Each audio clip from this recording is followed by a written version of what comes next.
thinking, and functional materials for its own, interest, for its applications. It's always been close to what we do, and it's always been close to the heart. And that's something that we've been pursuing for years now. So thanks again. And so what I will do is probably a little off from, I believe I was just going through the abstract book and a little off from whatever I've seen, right? So I will definitely bring in a little bit of, few slides, introductory slides as well. So this is on all solid state batteries, and those who are familiar with rechargeable batteries, I'm sure you have heard about, the whole technologies being slightly shifted towards, moving from the conventional solution or liquid-based electrolyte to completely solid state, right? For its own,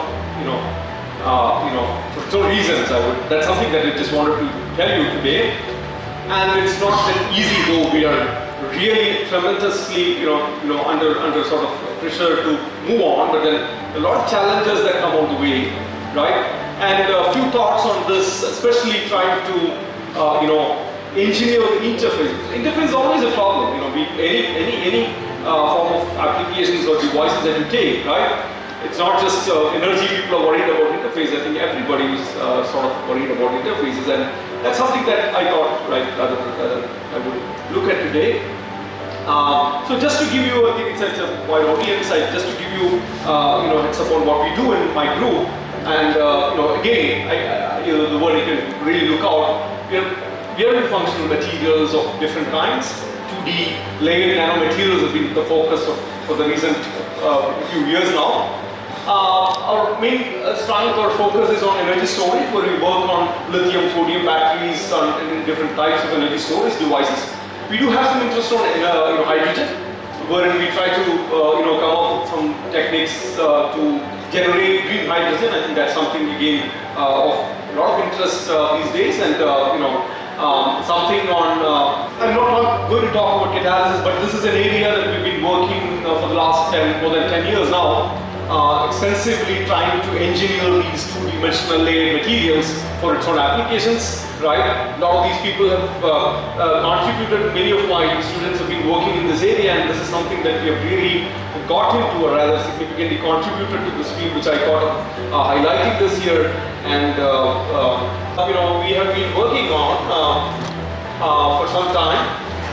I just wanted to quickly go through it because a lot of these materials, two-dimensional layer materials, we've been working, especially to exfoliate these materials by let's say electrochemical exfoliation, which is something that we've mastered in our group. And we just came across this kind of material, completely pyramidal kind of material, spiral material, and we thought it might be a very interesting morphology to look at its electrocatalysis, especially from the edges, which are more active, and that's something that you could see here. Very nicely, we could see that like the edges, we could basically show that the edges are more catalytically active, and that's what we get to see here as well, right? And then the story just continued, like where we tried to make some of these kind of retrostructures of these kind of 2D materials with more elemental materials like selenium, tellurine, and things like that, and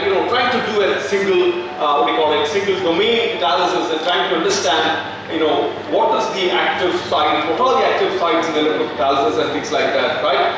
And very interestingly, there's been a lot of studies going on to engineer these materials, because essentially it turns out that these, the top surfaces are not very catalytically active for hydrogen generation, and that's what people try to bring in different forms of these, ways of engineering these. For example, not just in energy catalysis, but then even for transfer properties as well. Strain engineering is becoming a big tool now, big thing, in whatever ways you can try to do it, and that's something that we try to look at in a very recent study, where what we've done is, again in collaboration with one of my colleagues here, what we've tried to do is take the whole single domain, single layer of domain, MOS domain, onto these kind of gold nano pillars, right?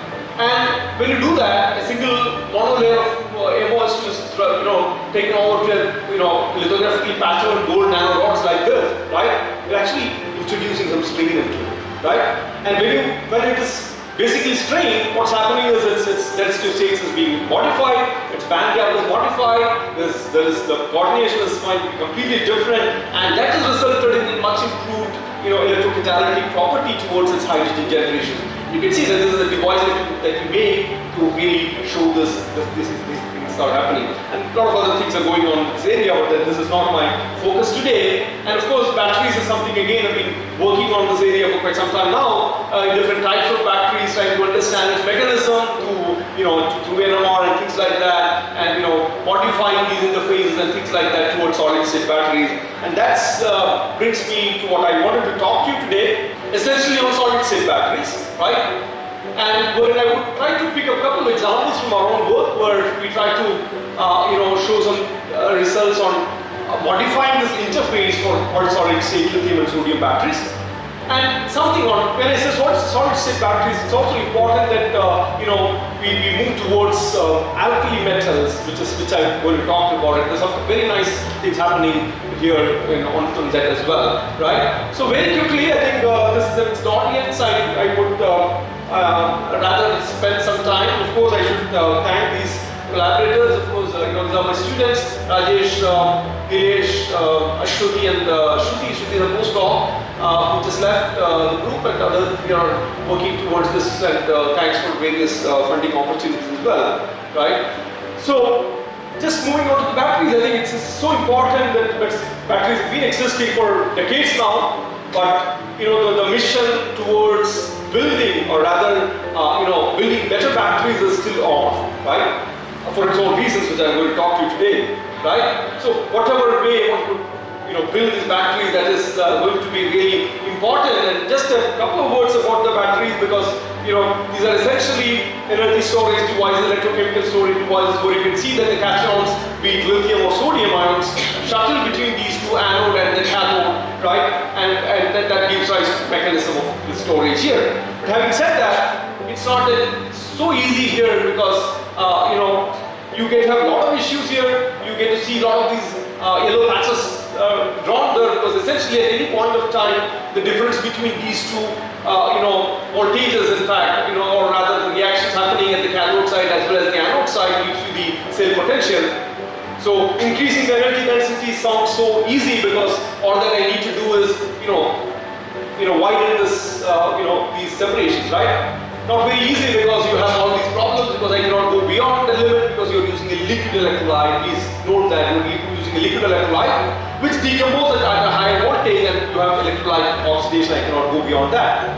And here also I have some patch here, because I cannot go beyond that particular limit, because then the lithium gets deposited there, which essentially brings in a lot of these kind of dendrite formation, leading to unsafe issues, right? So these are some major issues, challenges with regard to this one.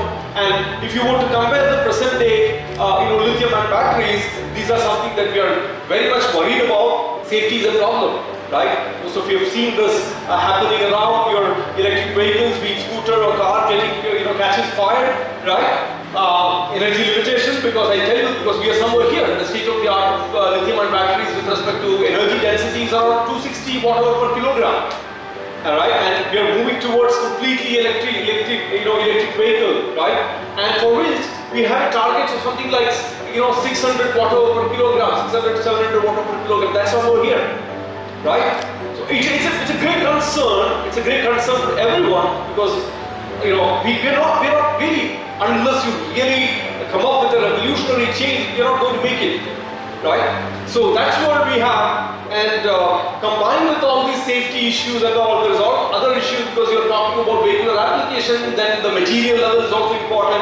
Everything works very well as long as you are in this regime, but then as you start moving, and to make the pack level, module level and all, it is becoming tricky in terms of the contributions from the materials, right? Very quickly moving on to solid-state batteries, as you understand, and these are something which I told you, right? Essentially, you have this liquid in that, and the lithium, basically what happens is, like, because of the uneven surface, uneven field, there is all this tendency to grow lithium as dendrites, but as the lithium comes from the cathode, it has a tendency to grow in a needle-like, right? Because the surface is uneven and the field is different.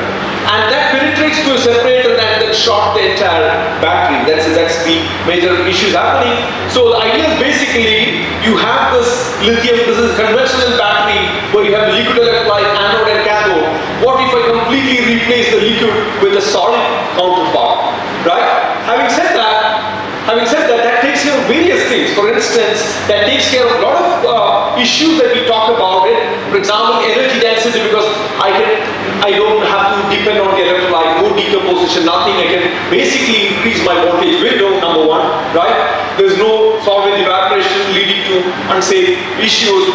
That takes care of my high energy density, high voltage is fine, and low flammable. Everything looks quite simple here, right? And of course, that also puts us, in the energy charts over here, which was the Ragon plot shows the energy and the power density. That's the dream point that we are all looking to, right? All sounds good, but then what are the issues then, right? The issues are manifold because, now you're talking about combining or joining a solid, which is your electrode, with an electrolyte, which is also solid.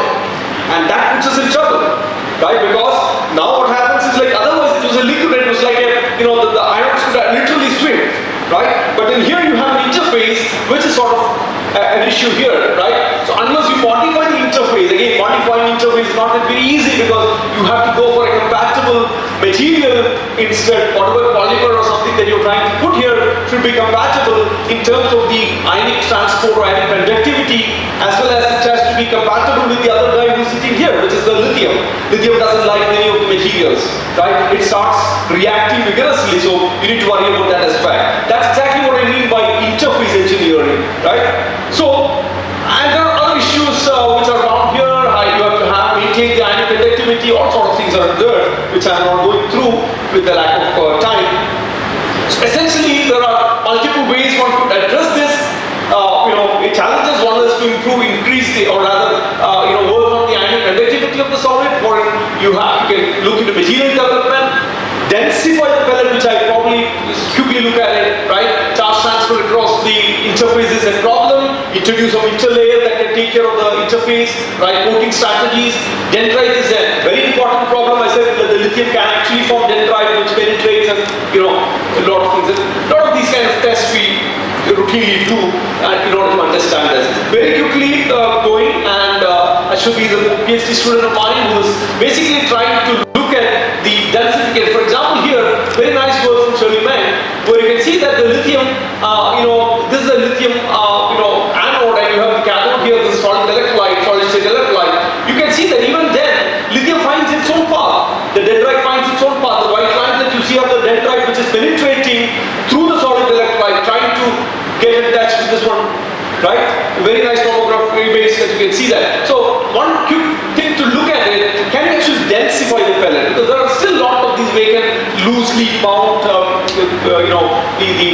grains, and if you can modify that by some sinter aids that you added, right, which basically modify even the grain boundaries. That's one way to do that. And just slightly quickly looking at it, we have done that using some materials here, which basically show some improved, performance. Again, I'm not going into details about it. All that I'm trying to tell is, like, this kind of densification is a strategy towards sort of improving these kind of, activity here, right? Very quickly going. I've seen a lot of people are interested in the polymer, so this is another way of looking at it, a polymer composite electrolyte, right? It's not fully a ceramic or oxide material, but it can be a polymer composite for its own reasons. And conventionally what people try to do is, you have polymer composite, either PVDF or PEO matrix, of course with the salt, and you load these kind of ceramic particles, which are also, solid state, conducting materials like lithium. LSD, things like that. But then again, you have a lot of issues with the dendrite growth and things like that. One of a very recent study, what we're trying to do is we've added something called fluorostyrene, right? Fluorostyrene into this polymer, and essentially what it turns out that this basically breaks down and forms a lithium-rich LIF or lithium fluoride-rich layer on top of or surrounding all these particles and these interfaces.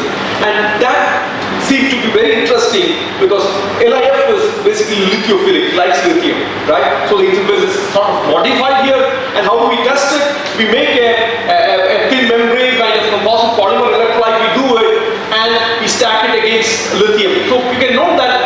we are not anymore using graphite here anode, but lithium itself. And with a conventional cathode like lithium iron phosphate, we try to do that.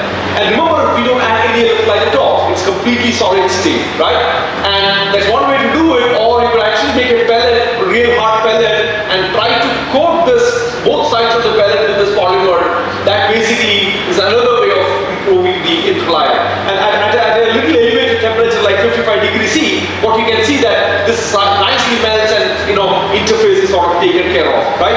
So the lithium goes in a much better way there, right? How do we test it? We do a lot of testing here, cyclic photogram, and charge discharge measurements, to see that. And of course, we can even look at the cross-sectional image to see how the interface looks like. Aluminum foil, the current collector, my cathode, my polymer, all sort of goes like that, right? Very nicely gels with the whole thing, right? So that was something interesting to look at it. And in fact, we do have a dedicated center at ICER, which is sort of a consortium. We have around 15 institutes are part of it and sort of leading this whole program, and to sort of accelerate the development of the solid-state battery technology. It's a DST center, which is really going well in this aspect. So please do visit in case you're coming around, in that area. Very quickly going through. I said the whole idea is basically to increase the energy density, right? And it's so important that because these are like next generation batteries, like be it lithium sulfur, be it the solid state batteries, but then it's so important that it is always it's always important to use the lithium metallic lithium at the anode, right? I'll tell you why. What is it? Because otherwise, typically people are using the various kind of anode like graphite in all our current batteries, but then that's not going to work in terms of its energy density, right? So shift towards lithium metal batteries is very essential, but then that also brings a lot of challenges, like because lithium being there, as I said, all this dendrite can form still, right? So because it's reactivity with electrolytes, we need to worry about what are these issues, and that's what you would see something like here, because this is a lithium, and then each time lithium comes and goes, you get to see that these kind of dendrites are formed, and sometimes what happens is these lithium dendrites gets isolated and it becomes dead. No more contributes to the energy storing. That's where the capacity is falling down as well, right? So these are some issues, major issues, when you really get into this one. And this whole technology, basically talking about this alkali metal anodes, I mean, it's nothing new. There's something, it's already existing long back, but then we couldn't proceed with this unsafe issues.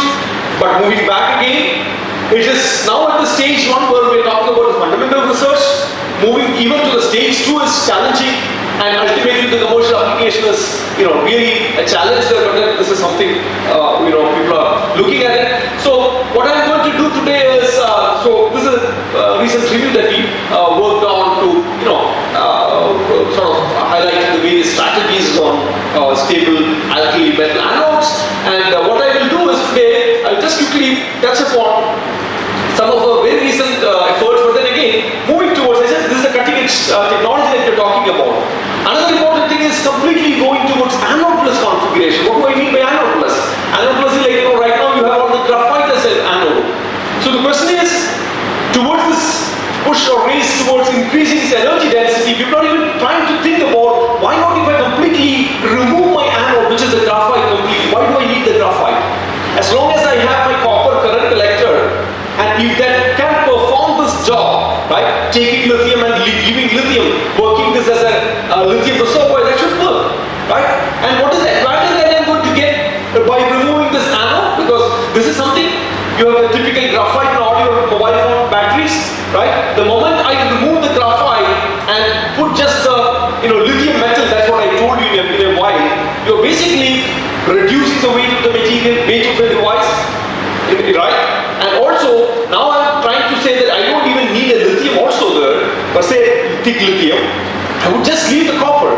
So the lithium which is coming from the cathode, basically it can get a very thin layer of deposition onto the copper, right? And that configuration we call it anode-less configuration. And this is definitely going to be the future, in fact, right? But a lot of challenges here, right? A lot of challenges here because the copper surface need to be so uniform, right? In order to get going with this thing. Because if the surface is not very uniform, then because of this field variation, you still have a chance of getting this dendrite formation, right? So people are trying to modify the surface of the copper and trying to make sure that you have a homogeneous surface. And that's something that very recently we've been working on, on this whole thing.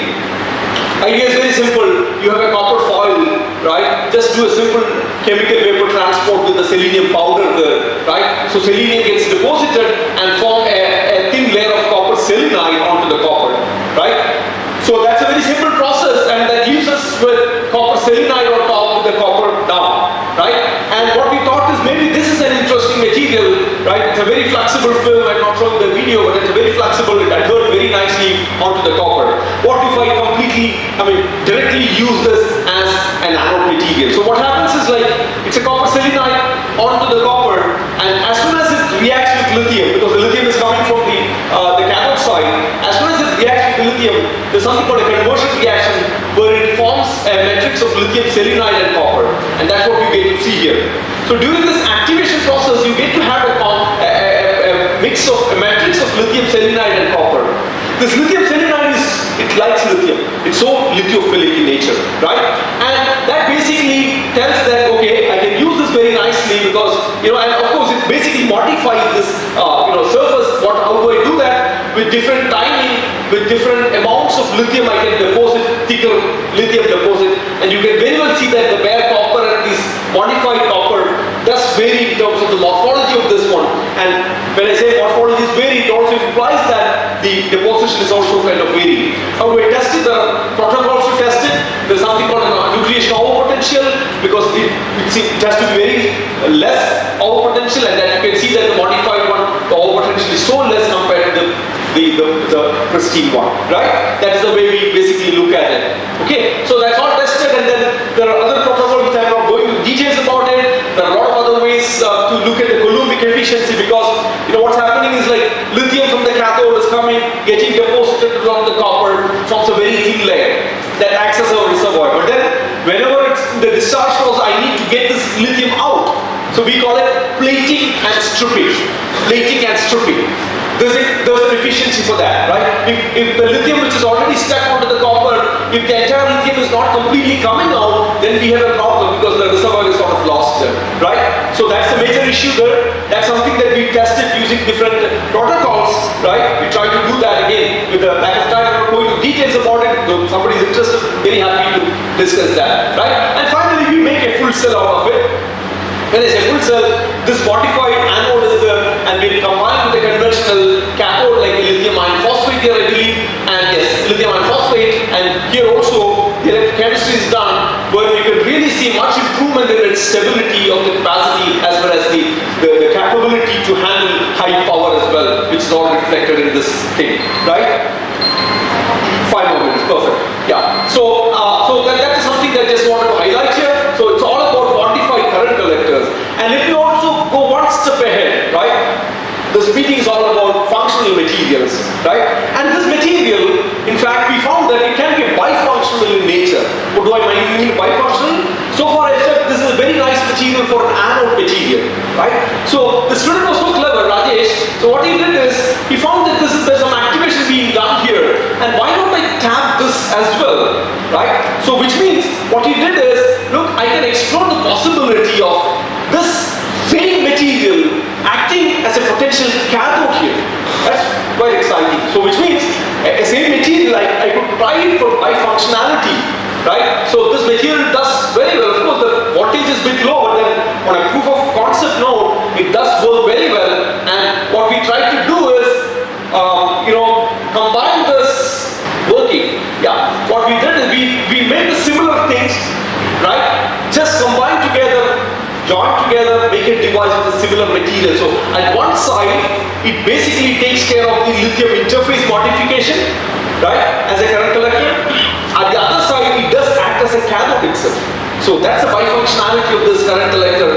I call it, very cautiously, it mentions limited lithium. It's not fully anode-less, but limited lithium metal battery. So that is something quite going. And in a very similar line, what could do, show that last 2-3 minutes, I'll show you that this similar concept, but with different variety of materials, we can show that for a completely anode-less sodium battery. This is Nilesh Pandey, is another postdoc, sorry, PhD PhD student who is working on these sodium batteries now. So idea is again trying to modify this sodium interface. Again we use copper here, and something like a metal oxychloride, like indium oxychloride, you make a very thin layer of oxychloride on top of this copper, and when it combines, when it reacts with sodium, it forms something like an indium sodium alloy plus a sodium oxychloride. Interestingly, both are sodiophilic in nature, right? It helps the transport of sodium. So again, we are trying to modify this interface here with the copper, and not just that. The scheme says, right, the cartoon very clearly says that we're actually forming an artificial interface here, because I said there's a solid electrolyte interface. So it's like an artificial interface we are forming, and that basically helps us, or rather protects the underneath sodium here, right? In basically exposing that. And it has this matrix of these two, like the sodium indium alloy as well as the sodium oxychloride. And of course we do a lot of other characterizations, both this SEM to look at this morphology, like the cross section as well. And we also look at the electrochemistry part, right? It also very nicely says that this modified current collector works much better, whereas the copper crystal is almost dead after like 300 cycles, but then this sort of goes very well. So what I was trying to tell with all these different examples that I quoted today, right? Started talking about the solid state batteries, couple of strategies that I already showed. One is on densification, right, which I did not get time to talk much, but then that's an interesting strategy that I want to take up. The other is, again, in terms of the composite polymer electrolyte, a lot of work has been going on in this area. This is something we came up with, modifying this interface with a fluid-rich layer that we got in, right, which sort of seemed to have worked very well towards better electrochemical properties. Moving on to the bifunctionality of these materials that I discussed about the copper selenide, because all the idea is basically to protect your lithium or sodium, right, by modifying this interface, by engineering this interface. A couple of examples I've shown, both in the case of the lithium as well as the sodium, which basically acts as a protective layer, right? So I think with that I would stop here, and would be very happy to take some questions as well. Thanks to various people involved, and yeah, thank you very much. Thanks, Professor Shaijumon. Any questions from the audience? Yeah, please go ahead. Sir, thank you. Always very energetic talk. Sir, I have a doubt about the polymer composites which you have used in the battery. Yeah. So, what are the requirements when you are selecting the polymer? Because whether it will be a electroactive or any temperature, because melting point is very less for polymer. So, what are the requirements you are looking for when you are selecting a polymer? Yeah. In creating Very that? nice. So what happens is, let me just see if I can go back. Yeah. So here, see the primary importance, if you look at the polymer composite, one can easily say that it is also very active. It has to be very active in terms of the ionic transport, right? You cannot randomly bring in a polymer where the ions cannot transport, right? Because you can see that it's a majorly. So here, in fact, we have gone for a very high ratio, about 40% ceramic. But typically, if you go to the literature, it's like 10%, 20%. The rest is completely polymer. Having said that, the ionic conductivity of the material is primary importance, right? It has to be there, because you are also adding the salt there. Second thing is, rightly pointed out, the temperature is also, because again, I mean, you don't want to go to a very high temperature, but then what we are going here is like 55 degrees, 60 degree maximum, which I believe some of these polymers can withstand, right? There's no issue with that. The other thing is, again, more importantly, the compatibility with the lithium or sodium, right? That is very, very important, because if that doesn't like those, it's a problem altogether. So these are probably the major issues, when it comes to designing these materials. And most of the time, for example, the PVDF with sodium, and now we found that it is not really working unless you really try to do it in a very inert conditions. The moment you operate in the ambient conditions, it's a problem, because again it tends to interact and rather react with the sodium or lithium. Long live India and France friendship.